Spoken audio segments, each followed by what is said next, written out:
Low self esteem यानी कम आत्मसम्मान। कदाचित आपने इस शब्द को सुने होंगे। ये बीमारी, ये ट्रॉमा मनोविज्ञान साइकोलॉजी के आधार से मैक्सिमम 90% से ज्यादा मिडिल क्लास परिवार में पाए गए हैं। एक मिडिल क्लास डैड या पेरेंट अपने बच्चे को वो सुविधाएं नहीं दे पाते हैं जो एक रिच डैड या संपन्न परिवार, धनवान पेरेंट दे सकते हैं। पर ये सच्चाई वो एक्सेप्ट नहीं कर पाते हैं। और उसी बीच अगर वो जीवन में कभी कभी थोड़ा सा अचीवमेंट हासिल कर लेते हैं, जैसे परिवार के कुछ सदस्यों से अच्छा कार्य को करना, सोसाइटी में दोस्तों से थोड़ा सा हटके सक्सेस पा लेना, ऐसी छोटी छोटी चीजों के सोच उन्हें और इगोइस्टिक्स बनाता है। और वो छोटी सी ईगो वो पकड़ के मैंने कुछ किया है, और वास्तविकता जहां वो मिडिल क्लास थे और वो अपने बच्चों के लिए कुछ नहीं कर पा रहे हैं, या वो तमाम कुछ नहीं कर पा रहे जो करना चाहते हैं। इन दोनों कसमकस, इन दोनों भावनाओं के बीच आए हुए अनुभव, सोच, व्यक्तिगत आधार और विचार को ही लो सेल्फ एस्टीम यानी कम आत्मसम्मान कहा गया है।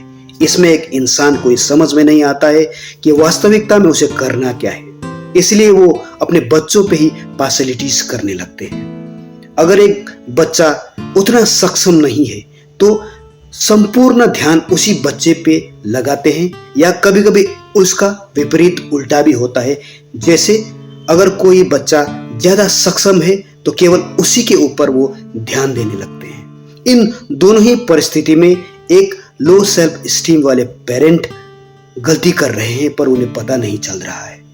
ऐसे अवस्था में पेरेंट और बच्चों के बीच में रिश्तों का बिगड़ना काफी आम बात होने लगा है, क्योंकि माँ बाप की गलती ये होते हैं कि वो अपने बच्चों को ये समझा नहीं पाते हैं, और समझा पाएंगे भी कैसे, क्योंकि वास्तविकता तो यही है कि वो एक मिडिल क्लास इंसान है, और मिडिल क्लास लोगों की बहुत सारी चुनौतियां और सच होते हैं जो वो बयां नहीं कर पाते।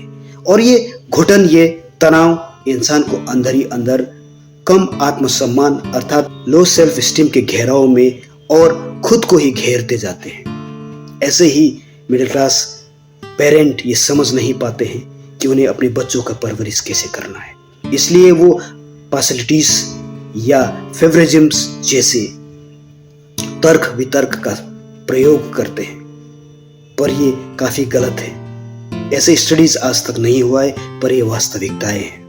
इसलिए मिडिल क्लास अगर आप है तो सच्चाई के साथ उसे स्वीकारिए और कुछ अच्छा करने का प्रयास करते रहिए। और गलतियां आपके हैं, बच्चों को ना थोपे। आप मिडिल क्लास रह गए हो या मिडिल क्लास से भी नीचे, तो वो आपकी कमजोरी है। इसलिए अपने कमजोरी को एक्सेप्ट कीजिए, कुछ करने का प्रयास कीजिए। अगर ना हो सके, उम्र या स्वास्थ्य आपको इजाजत ना देता हो, या आप बीमार हो या रिटायरमेंट हो भी चुके हो, तब भी घबराने की आवश्यकता ही नहीं है, क्योंकि आपके बच्चे आपकी परवरिश का नया सोच है, नया विचार है। पर आप उन्हें ही थका देंगे, उनके बीच में ही दीवार क्रिएट करेंगे, पार्शलिटीज करेंगे कि ये बेटा मेरा अच्छा है, वो बेटा मेरा बुरा है, ये बेटी अच्छी थी, वो बेटी अच्छी नहीं है। इस तरह की सोच अगर रखेंगे तो आप जीवन में कभी खुश नहीं हो सकते, और एक बचे खुचे जीवन भी आप बेवकूफों के भांति जिएंगे। इसलिए अपनी गलती स्वीकार कीजिए, क्योंकि आप मिडिल क्लास है, और मिडिल क्लास लोगों की कहीं चुनौती आए होते, पर कोई बात नहीं। जीना इसी का नाम है, चुनौती को स्वीकार करें और आगे बढ़ते रहे, और बच्चों को खास करके अपनी कमजोरी का हिस्सा ना बनाएं। उनके सोच का सम्मान करें और उनका साथ दे, मित्र बन के अपने दोनों ही बेटों या दोनों ही बेटियों का ध्यान दे, पार्शलिटीज ना करें। क्योंकि लो सेल्फ स्टीम अर्थात कम आत्मसम्मान आपके जीवन पे सबसे घात साबित तभी होगा जब आप पार्शलिटीज को करेंगे। सोचिएगा जरूर। धन्यवाद।